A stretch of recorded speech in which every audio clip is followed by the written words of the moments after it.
और याद भी सहज क्यों है?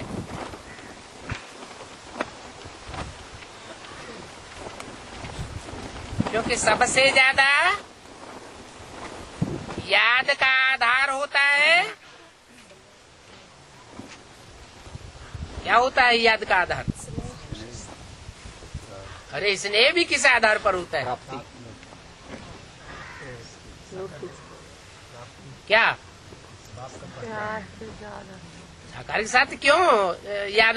साकार के साथ क्या प्राप्ति है? प्यार क्यों होता है? स्नेह क्यों होता है?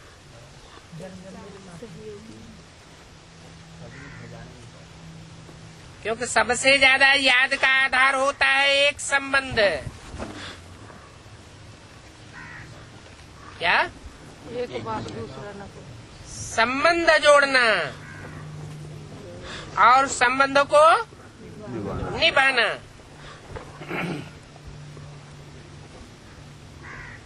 तो याद का आधार होता है एक तो संबंध और दूसरा प्राप्ति। इससे प्राप्ति होती है तो याद आता है कि नहीं? लौकिक बाप से याद क्यों जुटती है? क्योंकि लौकिक बाप से वर्षा मिलता है, वो हद का वर्षा मिलता है, और ये बेहद का पारलौकिक बाप है, इससे बेहद की प्राप्ति होती है। तो सहज याद का आधार क्या बात बताई? दो बातें, एक संबंध और दूसरा प्राप्ति। और संबंध भी जितना प्यारा संबंध होगा उतनी प्राप्ति स्वतः ही आवेगी।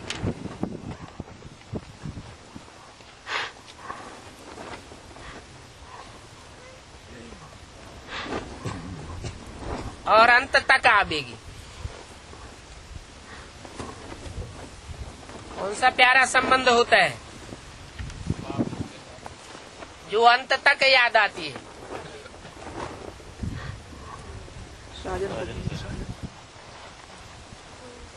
और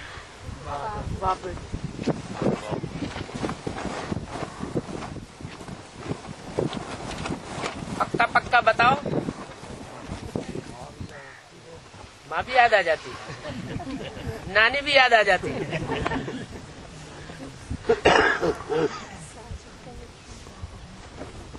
अरे कोई मरता है तो भगवान याद आ जाता है। कोई स्त्री मरती है तो किसकी याद आ जाती है अंत में? और पुरुष मरता है तो अंत में किसकी याद आ जाती है? तो प्यारे से प्यारा संबंध कौन सा हुआ? ज्यादा से ज्यादा याद का आधार कौन से संबंध का हुआ?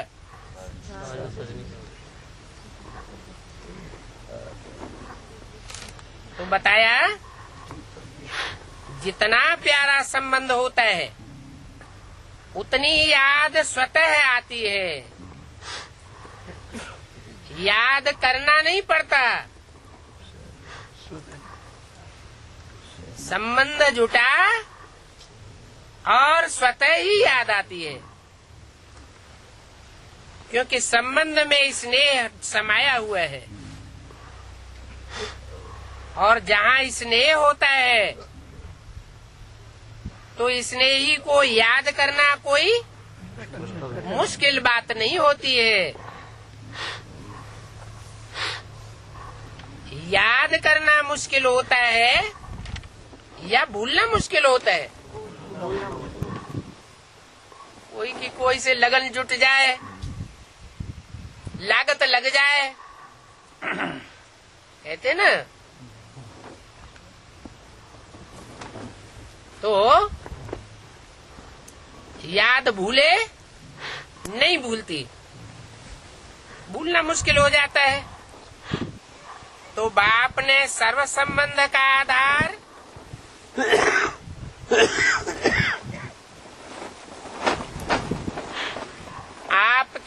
हमने क्लियर कर दिया। सभी अपने को सहज योगी अनुभव करते हो।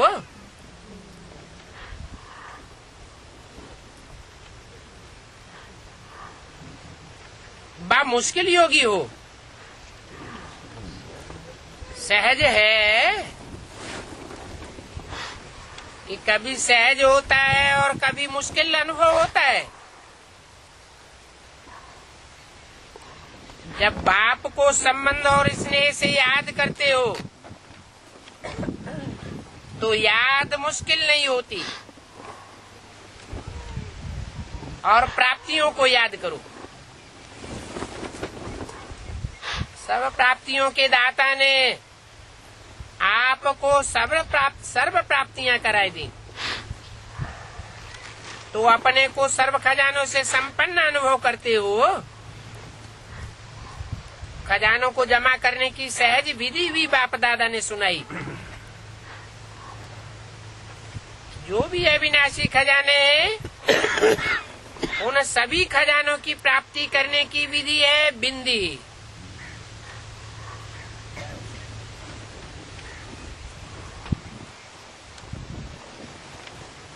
क्या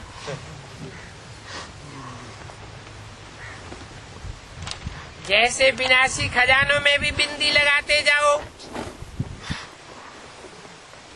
तो बढ़ोतरी होती है कि नहीं?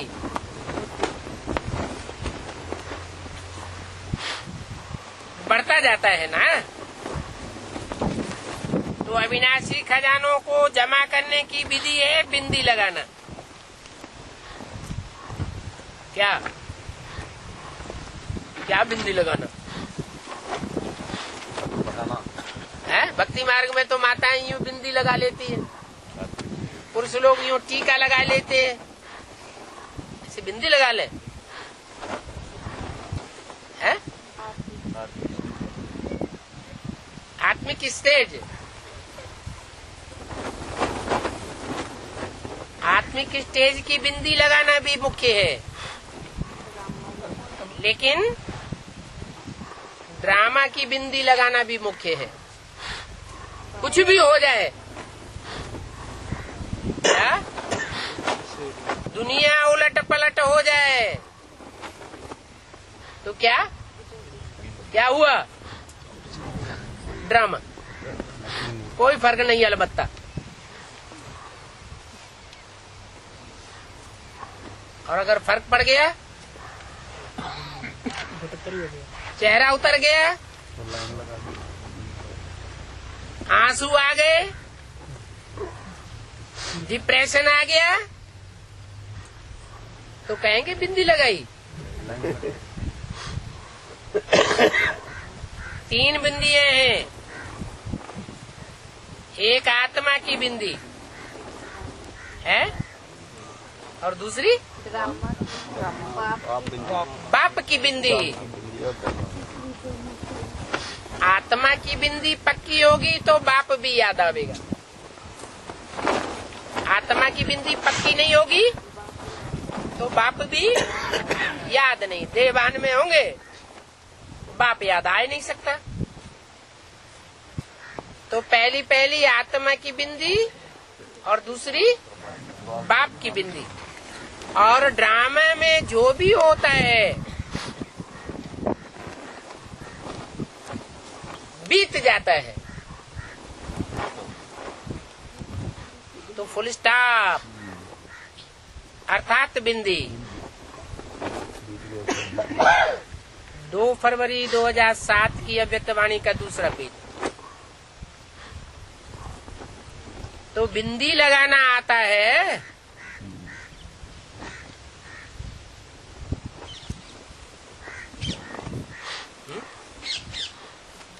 पहले से सब बातें बता देते हैं। क्या बिंदी लगाना आता है?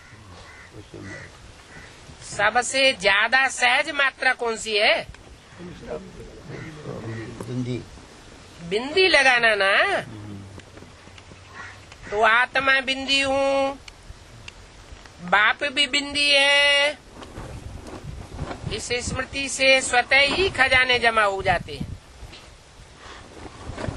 तो बिंदी को सेकंड में याद करने से कितनी खुशी